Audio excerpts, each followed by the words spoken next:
লাখো মানুষের উপস্থিতিতে ওসমান হাদির জানাজা সম্পন্ন। ইনকিলাব মঞ্চের মুখপাত্র শরীফ ওসমান হাদির জানাজা সম্পন্ন হয়েছে। শনিবার দুপুর 2:33 জাতীয় সংসদ ভবনের দক্ষিণ প্লাজায় বিভিন্ন শ্রেণী-পেশার লাখো মানুষের উপস্থিতিতে তার জানাজা অনুষ্ঠিত হয়। হাদির জানাজার নামাজ পড়ান তার বড় ভাই আবু বক্কর সিদ্দিক। এ সময় পুরো এলাকায় শোকাবহ পরিবেশের সৃষ্টি হয়। জানাজায় অংশ নেন প্রধান উপদেষ্টা ড মোহাম্মদ ইউনুস।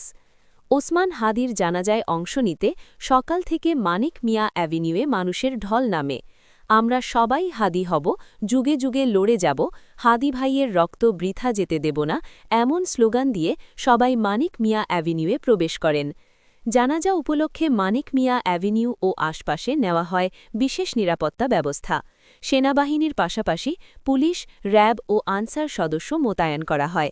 এছাড়া আইন শৃঙ্খলা বাহিনীর সদস্যরা টহল দেন। জানাজার নামাজ শেষে তাকে দাফনের জন্য নেওয়া হয় ঢাকা বিশ্ববিদ্যালয় এলাকায়। সেখানে জাতীয় কবি কাজী নজরুল ইসলামের সমাধির পাশে তাকে দাফনের প্রস্তুতি নেওয়া হয়েছে। সকালে সেখানে কবর খননের কাজ শুরু হয়। এ সময় সেখানে ছিলেন ঢাকা বিশ্ববিদ্যালয়ের প্রক্টর সাইফুদ্দিন আহমেদ, ঢাকা মেট্রোপলিটন পুলিশের রমনা জোনের উপকমিশনার ডিসি মাসুদ আলম, ঢাকা বিশ্ববিদ্যালয়ের কয়েকজন শিক্ষক ও প্রক্টরিয়াল বডির সদস্যরা। এর আগে জাতীয় হৃদরোগ ইনস্টিটিউটের হিমঘর থেকে শরীফ ওসমান হাদির মরদেহ ময়নাতদন্তের জন্য সোহরাওয়ার্দী হাসপাতালে নেওয়া হয়। ময়নাতদন্ত শেষে মরদেহ নেওয়া হয় জাতীয় সংসদ ভবনের দক্ষিণ প্লাজায়। মরদেহ নিয়ে আসার সময় হাদির পরিবারের সদস্য, সহকর্মী ও শুভানুধ্যায়ীরা উপস্থিত ছিলেন। মরদেহ সংসদ ভবনের দক্ষিণ প্লাজায় আনা হলে সেখানে শোকাবহ পরিবেশের সৃষ্টি হয়। গত 12ই ডিসেম্বর দুপুর 2:15টার দিকে রাজধানীর বিজয়নগর পানির ট্যাঙ্কির সামনে রিকশায় করে যাওয়ার সময় ওসমান হাদির উপর আক্রমণ হয়।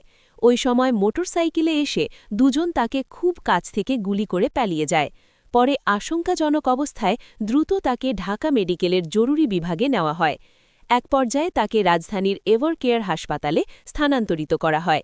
এরপর সেখানে নিবিড় পরিচর্যা কেন্দ্রে আইসিইউতে তার চিকিৎসা চলে।